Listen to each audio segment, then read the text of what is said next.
أن لا إله إلا الله أشهد أن لا إله إلا الله أستغفر الله أستغفر الله أسألك الجنة وأعوذ بك من النار أسألك الجنة وأعوذ بك من النار اللهم إنك عفو اللهم إنك عفو تحب العفو فاعف عني تحب العفو فاعف عني أشهد أن لا إله إلا الله أشهد أن لا إله إلا الله أستغفر الله أستغفر الله أسألك الجنة وأعوذ بك من النار أسألك الجنة وأعوذ بك من النار اللهم إنك عفو اللهم إنك عفو تحب العفو فاعف عني تحب العفو فاعف عني. Assalamualaikum warahmatullahi wabarakatuh. Alhamdulillahirrabbilalamin. Wassalawatu wassalamu ala khatamil anbiya'i wal mursalin Muhammadin sallallahu alaihi wasallam. Asyhadu an la ilaha illallah wahdahu la syarikalah wa asyhadu anna Muhammadan abduhu wa rasuluh la nabiyya ba'da. Raditu billahi rabba wa bil islami dina wa bi Muhammadin nabiyya wa rasulah. Rabbi shrah li sadri wa yassir li amri wa hlul 'uqdatam min lisani yafqahu qawli. Bapak-bapak dan saudara sekalian yang dirahmati Allah, marilah untuk pertama-tama kita selalu manjatkan syukur kehadirat Allah SWT yang sampai hari ini kita masih diberi kenikmatan sehingga bisa bersilaturahim dalam rangka buka bersama di Masjid Taqwa Surabaya. Salawat dan salam tetap pada junjungan kita Nabi Muhammad SAW, para keluarganya, para sahabatnya, dan siapa saja mengikuti sunnahnya sampai di yaumul akhir. Amin ya rabbal alamin. Pada minggu kemarin saya membahas tentang husnul khotimah dan su'ul khotimah, dengan tanda-tandanya dan sebagainya, di mana nanti kalau orang husnul khotimah itu adalah berkesudahan atau berakhir dengan hidup dengan mengakhiri dengan kebaikan yang nanti seperti diabadikan oleh Allah dalam surat Al-Fajr, ya ayyatuhan nafsul mutmainnah irji'i ila rabbiki radiyatan mardiyah fadkhuli fi ibadi fadkhuli jannati. Itu jaminan Allah bagi mereka yang husnul khatimah dengan jiwa yang tenang, kemudian dia ridho, Allah juga ridho, dan kemudian Allah sendiri yang mempersilahkan mereka masuk surga. Nah, pada kesempatan hari ini saya ingin bahas tentang, sebenarnya judulnya agak tinggi, navigasi hidayah untuk menuju mendapatkan Lailatul Qadar. Nah, Bapak-bapak dan saudara yang dirahmati Allah, kalau ada orang yang bisa bangun malam hari, kemudian ketika dia bangun malam hari seperti di bulan Ramadan ini, kemudian dengan bangunnya dia malam hari di bulan Ramadan itu, dan pada 10 hari yang terakhir ini, itu kemudian orang itu ketika bangun dan akhirnya kakinya melangkah ke Masjid Taqwa untuk menunaikan itikaf, itu kira-kira sebab dari apa? Apa yang menyebabkan dia? Menyebabkan dia bangun, kemudian dia tidak sekedar bangun, kemudian kakinya itu melangkahkan diri ke Masjid Taqwa untuk melakukan itikaf. Kira-kira apa Bapak dan saudara yang menyebabkan itu? Ada yang tahu? Kenapa? Apa yang menyebabkan itu? Karena ada orang bangun tetapi tidak menuju masjid. Ya, mungkin dia di angkringan, kumpul langsung sahur gitu. Tapi ini orang ini bangun ya sama-sama baiknya sahur, tapi dia punya nilai lebih. Yang dia bangun kemudian dia bangun jam 2 atau jam 1 atau setengah 1. Kemudian dia segera kakinya itu melangkahkan diri dengan ridho ke Masjid Taqwa. Kira-kira apa yang jawab ini? Hidayah. Nah, ini hidayah. Termasuk bapak-bapak dan saudara yang dirahmati Allah, yang menyebabkan bapak-bapak itu sampai detik ini, jam ini, bapak-bapak itu bisa sampai di gedung pesantren ini dalam rangka silaturahim dan buka bersama itu gara-gara hidayah Allah. Kalau tanpa hidayah Allah, bapak dan ibu sekalian tidak akan sampai di Masjid Taqwa ini. Banyak orang yang punya waktu longgar ya, dan sebagainya, tetapi mungkin kepentingan lain dan sebagainya tidak bisa melangkahkan ke suatu tujuan yang mempunyai nilai lebih. Nah, itulah maka kita patut bersyukur sampai hari ini kita masih diberi ketetapan iman dan Islam ya. Dan kemudian kita tetap memelihara hidayah dari Allah ini. Nah, tadi saya menyampaikan bahwa judul kali ini adalah navigasi hidayah menuju puncak Lailatul Qadar atau untuk memperoleh Lailatul Qadar. Nah, ada beberapa level hidayah ya Bapak sekalian dengan rahmat Allah. Yaitu yang pertama adalah hidayatul fitrah. Itu insting. Jadi seorang anak ketika dia berbuat misalkan tidak baik atau mencuri atau bohong, itu mempunyai rasa takut. Ketika anak itu berbohong pada orang tuanya, bapak ibunya atau saudaranya atau yang lain, dia mempunyai rasa takut. Nah, rasa takut ini, rasa takut sebagai fitrah manusia ini adalah hidayah fitrah yang sebenarnya diberikan Allah pada semua individu manusia. Jadi kalau ada teori tabula rasa, semua orang itu dilahirkan dalam keadaan bersih, gitu. Itu teori Barat, tapi juga Islam juga mengenai itu. Jadi semuanya bersih. Kemudian Pak Abawai, jadi yang membawa mereka ke Yahudi, Nasrani, Muslim itu adalah lingkungannya, orang tuanya yang utama. Nah, sesungguhnya fitrahnya manusia itu baik. Ketika dia berbohong, maka dia merasa takut.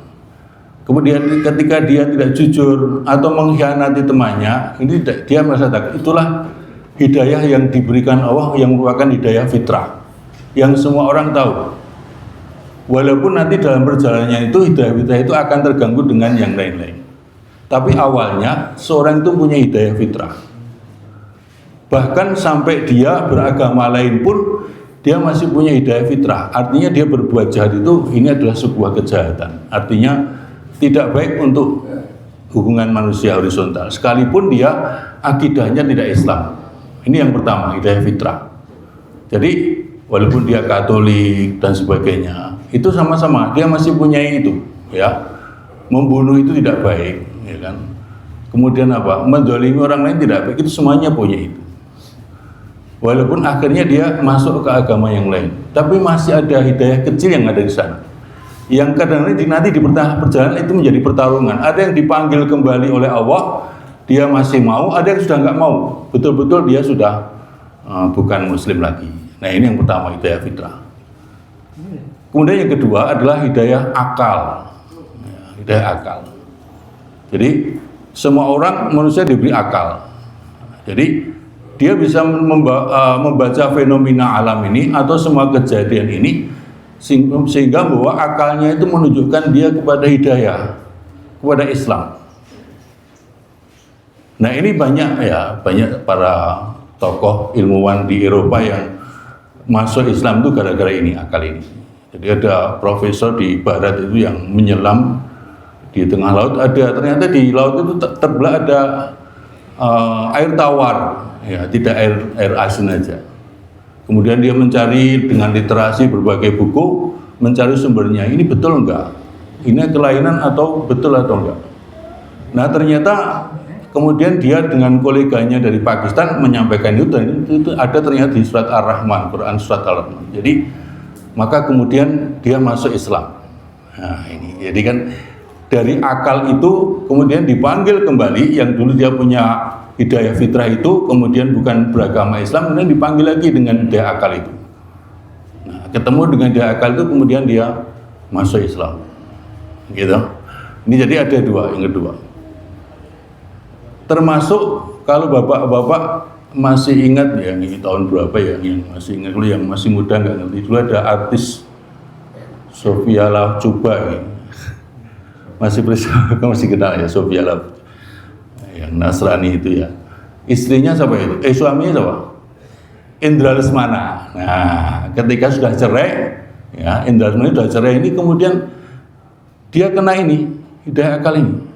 Dia kalau sore habis maghrib, mau maghrib itu sering menonton televisi RCTI. Yang RCTI itu kan kadang pas adzan maghrib mengumandangkan adzan maghrib. Yang dia baca bukan Arabnya, tapi terjemahannya itu. Loh, kok menarik? Nah, setelah itu disetelkan lagi dalam RCTI itu adalah surat dari Al-Ikhlas, Al-Falaq, An-Nas sampai tadi Al-Fatihah. Dia tidak bisa baca Arabnya itu, tapi dia baca teksnya itu, teks terjemahnya itu di RCTI itu. Maka kemudian dia merenung, apa saya salah ya? Kemudian dia Indra Lesmana ini masuk Islam. Nah, ini hidayah akal ini.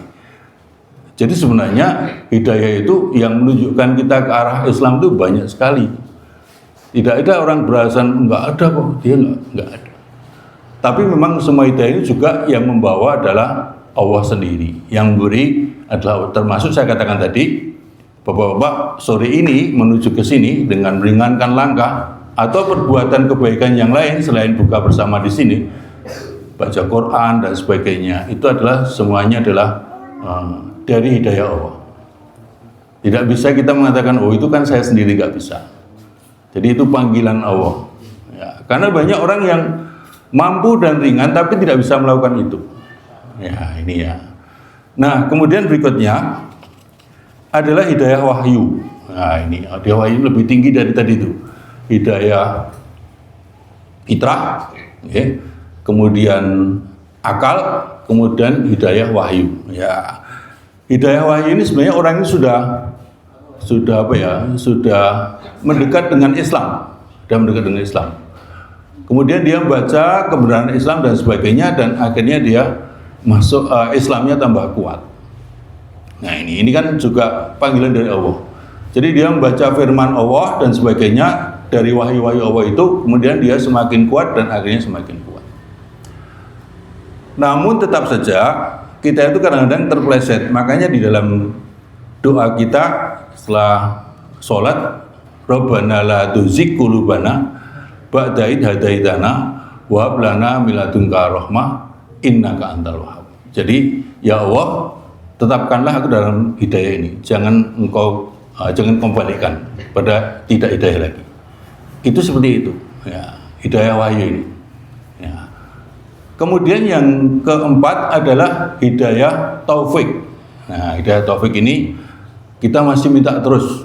Ya, tapi kadang-kadang kan kalau orang menutup apa ya, billahi taufik wal hidayah gitu kan. Billahi taufik wal hidayah untuk pertemuan dan sebagainya. Wassalamualaikum warahmatullahi wabarakatuh. Sebenarnya antara taufik dengan hidayah itu adalah dengan wahyu, dengan hidayah. Taufik itu lebih duluan wahyu dulu. Taufik ini seperti kita ini yang sudah betul-betul muslim, setiap hari sholatnya rajin dan sebagainya, kita masih minta taufik, minta petunjuk kepada Allah agar tetap terus kebaikannya. Nah, tetapi kemudian oleh orang-orang orientalis, orang-orang barat ini diselewengkan. Oh, itu orang Islam tuh berarti belum dapat petunjuk. Karena dia sudah dapat petunjuk tapi masih minta, belum dapat petunjuk. Atau ketika kita berselawat atas Nabi, barang siapa berselawat atas Nabi, nanti selawat itu akan kembali menjadi dirinya, atau syafaat dari Rasulullah. Berarti orang Islam itu masih minta syafaat. Nah, ini pada orang barat yang kadang-kadang membelokkan, atau kalau mungkin di gereja-gereja itu kan di sebelah itu ya, itu orang Islam itu sebenarnya belum selamat karena masih minta syafaat dari Rasulullah. Itu bagi daerah-daerah pinggiran itu menyesatkan ya. Tapi nek panjenengan ampun kapusan ngoten niku. Para misionaris memakai dalil ini. Kalau wong Islam kan urung slamet, iso njaluk syafaat dari Nabi dan sebagainya. Gitu. Nah, nek panjenengan jadi salawat bukan karena itu. Kita sudah Islam tetapi memang kita berselawat atas Nabi karena kebaikan-kebaikan Nabi, kita mendoakan Nabi. Ya. Dan itu nanti sebagai tambahan ketika kita di akhir yang dalam perhitungan timbangan itu, kemudian selawat itu menambah berat amal kebaikan kita. Nah, ini hidayah taufik ini yang terus kita minta. Maka di akhir pengajian kan wabillahi taufik wal hidayah gitu kan. Kita sering seperti itu kan. Taufik ini kita minta terus. Ya. Nah, kemudian yang terakhir, yang setelah taufik itu adalah hidayah al-irsyad atau al-irad. Ini paling tinggi. Ini paling tinggi. Menikah, hidayah nikah, orang ini sudah bisa merasakan kemanisan iman. Gitu. Kemanisan iman itu bukan manis seperti teh niku mboten gitu. Tapi orang ini beribadah merasakan kenikmatan. Nikmat. Jadi ya digambarkan kalau dia salah satu gambarnya adalah orang ini ketika bersujud ini dia bisa nikmat sekali. Sujud kepingin lama. Karena dia sedang bertemu dengan Tuhannya, saat itu adalah paling dekat dengan Tuhannya. Maka dia sujud itu kepingin lama. Nah, ini kemanisan iman.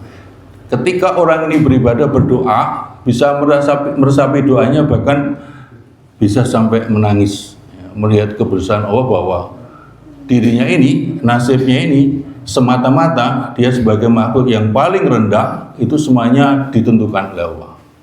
Nah, ini orang yang sudah merasakan kemanisan iman.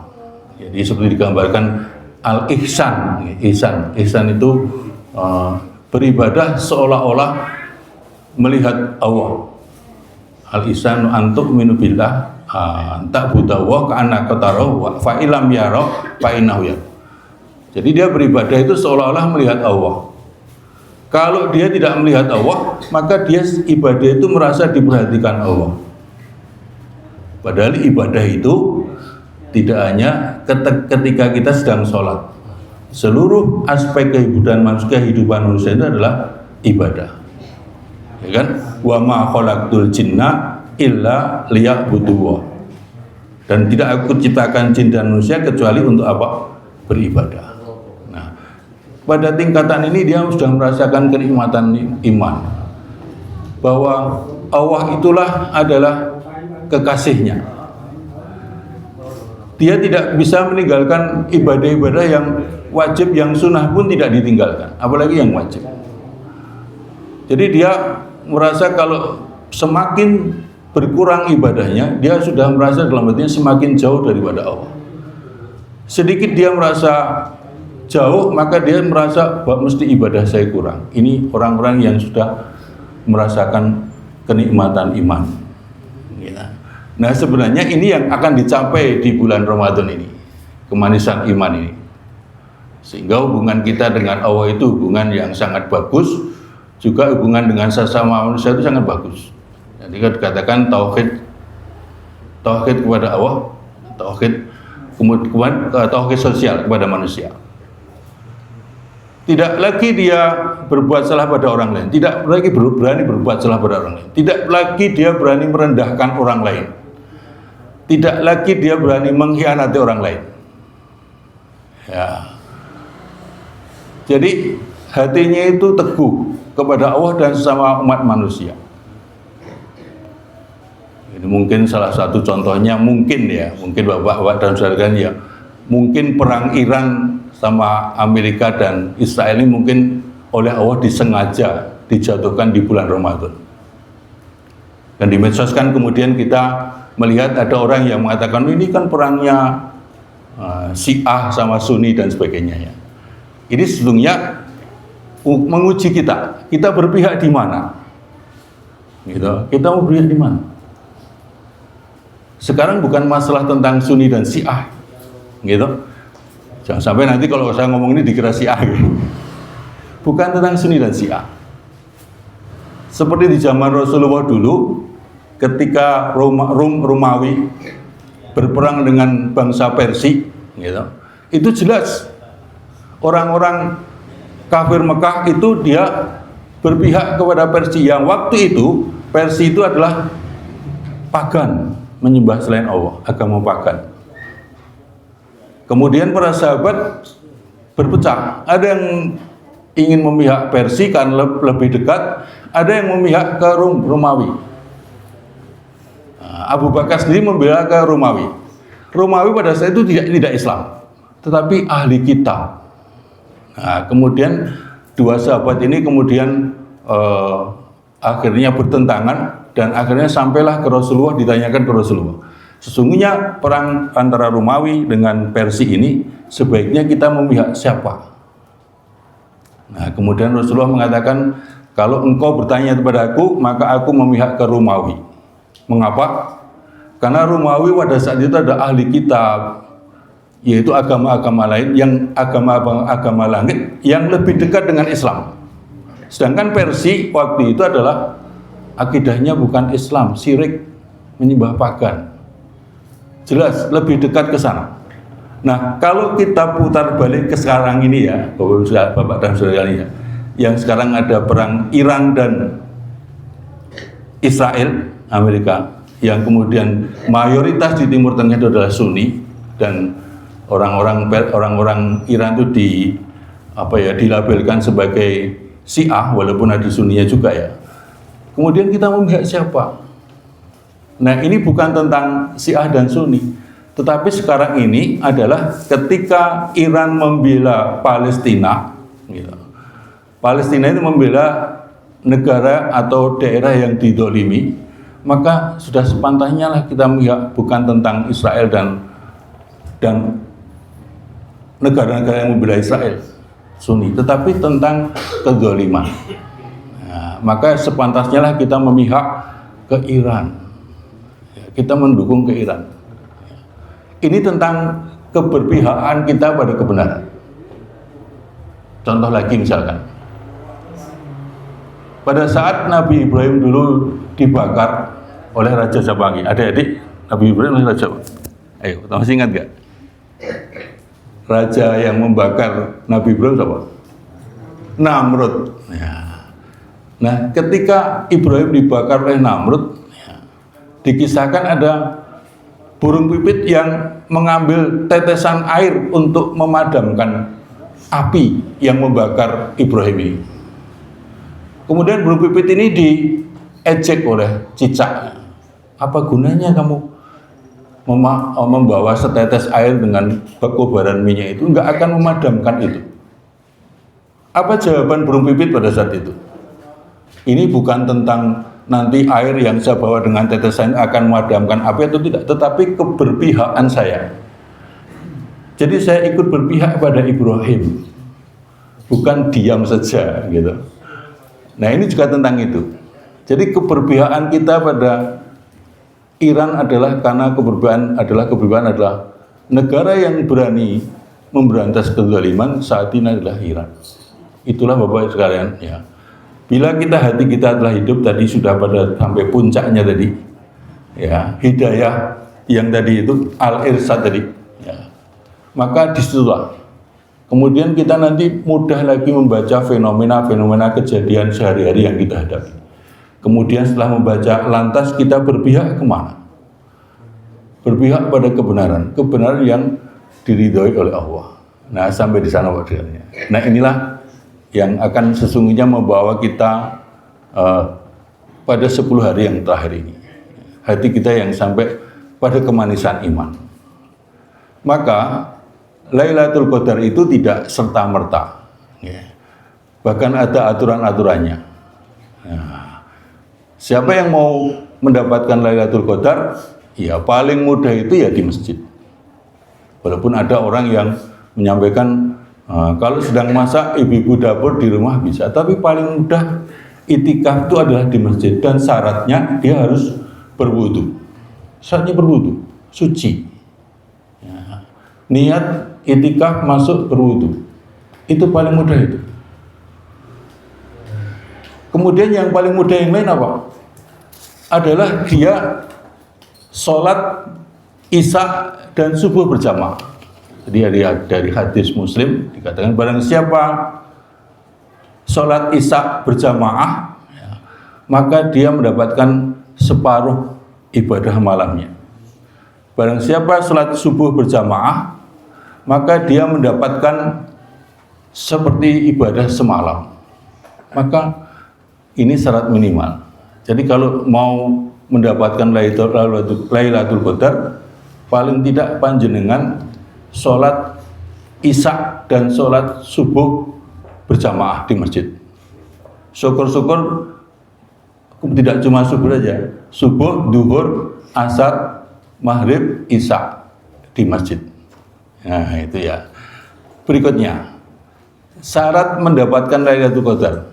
Lailatul Qadar sering dikonotasikan, ya, diartikan juga sama turunnya Al-Quran.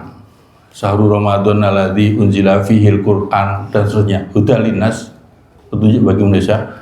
Ya kan? Itu kan bahwa Al-Quran ini diturunkan di bulan Ramadan. Maka bagi orang yang ingin mendapatkan Lailatul Qadar, dekat-dekatlah dengan Al-Quran. Nah, pada 10 hari terakhir ini panjenengan sedaya jangan lupa membaca Quran. Ya, sempatkan baca Quran. Gitu. Kalau bisa sebanyak-banyaknya. Ya, karena Quran itu kalam Allah. Ini yang sudah dikatakan sahabat kemudian satu-satunya oleh Ustadz Erik Taufani, satu-satunya mukjizat dari Nabi yang sampai ke kita itu adalah Quran. Yang lain-lain nggak sampai. Nah, kalau Lailatul Qadar diidentikan dengan turunnya Al-Quran dan sebagainya, maka dekat-dekatlah dengan Al-Quran. Lewat dekat dengan Al-Quran ini, kemudian kita mencapai kedekatan kita dengan Allah. Kedekatan dengan kita dengan Allah itulah yang kemudian menimbulkan kasih sayang Allah, keridhaan Allah. Sambil kita tetap berdoa, Allahumma innaka afun tuhibbul afwa fa'fu anni. Karena syarat mendapatkan ampunan itu harus kita betul-betul merasa rendah di hadapan Allah. Kita bukan apa-apa di hadapan Allah. Kalau kita mau mendapatkan ampunan Allah, kita harus merendah di hadapan Allah. Terus doa itu, walaupun boleh juga doa-doa yang lain, tapi doa yang paling banyak adalah doa ini. Doa yang paling dianjurkan oleh Rasulullah, mendapatkan kemaafan. Kemaafan itu lebih tinggi daripada ampunan. Kalau ampunan, ya kalau kita istighfar itu kadang-kadang ada kata siapa Pak Yaini Munir gitu. Istighfar itu ada beberapa yang tidak bisa menghapuskan dosa. Tapi kemudian kita mohon ampun atas dosa yang melebihi dari itu, dari maghfirah, lebih dari itu. Maka kita mohon ampun dengan baca itu, Allahumma innaka afun, ya Allah, engkau adalah Maha Pemaaf, tuhibbul afwa, suka memaafkan, fa'fu anni, ampunilah daku. Ini doa yang paling pendek, paling ringkas, yang sesungguhnya kita jangan lupa ketika 10 hari yang terakhir ini. Itu syarat mendapatkan Lailatul Qadar. Okay. Yang terakhir, yang terakhir adalah sedekah. Siapkan sedekah Anda setiap malam 10 hari ini. Nah, kira-kira itu aja. Assalamualaikum warahmatullahi wabarakatuh.